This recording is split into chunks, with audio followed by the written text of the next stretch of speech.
Yo, quick film review of Blade Runner 2049. Okay, so where to begin with this film?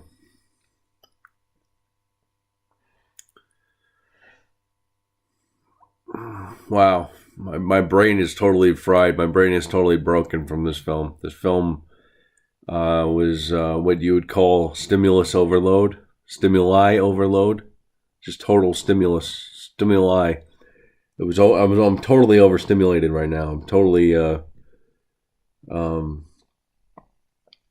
let me discuss this. So the filmmakers who created this film are pure geniuses.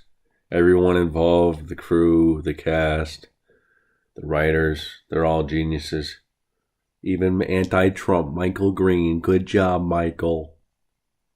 But let me tell you something. Hollywood is dying. It's a dying beast.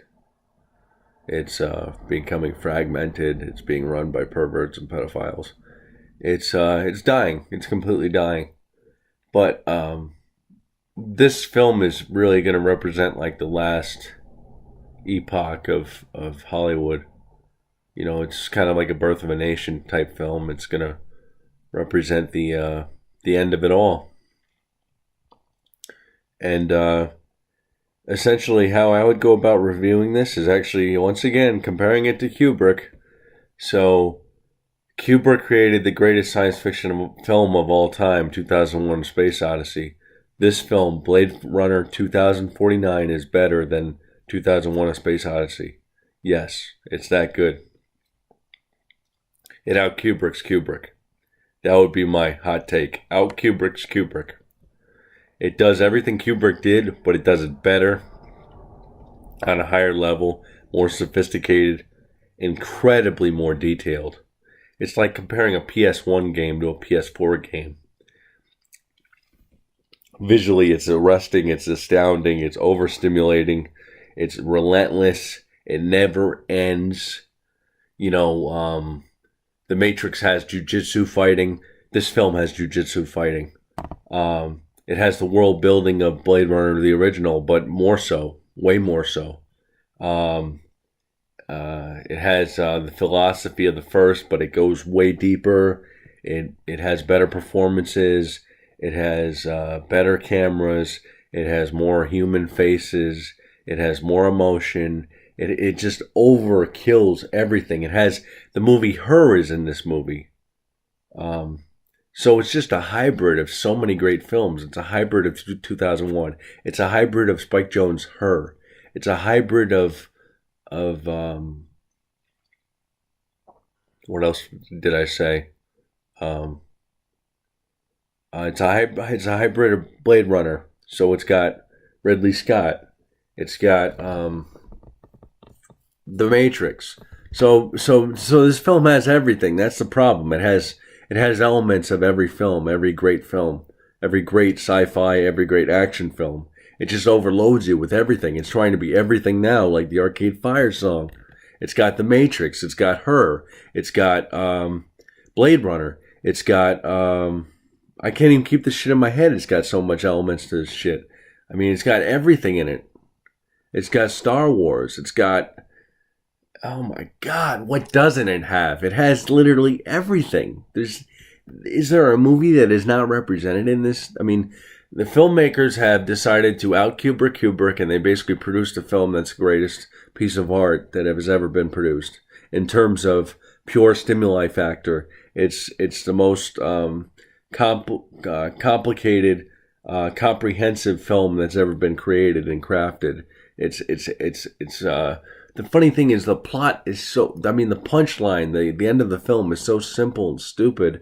It makes very little sense why they overstimulate the audience so much to get to this really stupid answer to a question. It's such a silly, simple, anti-complex counterpunch that is just so silly. I mean, the story wraps up into such a simple declaration of such a such a simple plot lacing up. It's just a total. Um, I don't know what the opposite of a cliffhanger is called. I call it a plot lace up.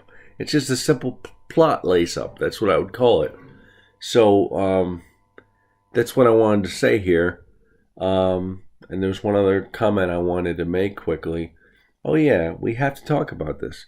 So when I say that it out Kubrick's Kubrick, not only does it stylistically and world building wise outdo Kubrick, but it is also the most profoundly blasphemous, perverse, anti-Christian film that has ever been produced by modern Hollywood. And that includes a lot of films. And you look at amateurs like Darren Aronofsky, who's created this mother movie that nobody wants to watch. But this Spanish fellow, Denis Villeneuve, I believe is pronounced, this guy is a total genius. Sicario, Arrival, great ultimate films. Yet he comes out and he creates Blade Runner 2049, the greatest thing he has ever created, probably the greatest thing he will ever create. But it's all dead inside. It's all hollow. It's all antichrist. It's all anti-Christian.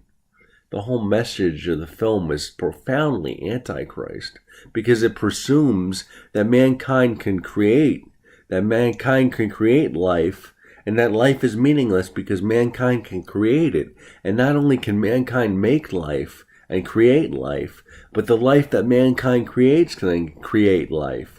And that is a perversion, and it is a falsehood, and it has never been done, and it will never be done. We can create clones, we can, fuck with embryos, and we can do this, and we can do that, and we can fuck with everything about human life. But can we really make abiogenesis, as this film supposes we will be able to? I don't think so. Everything that we create is perverse. Everything that God creates is great. Jesus Christ is Lord. Michael Green doesn't believe that because he's an anti-Trump douchebag. And you can tell him I said it. Fuck you, Michael Green.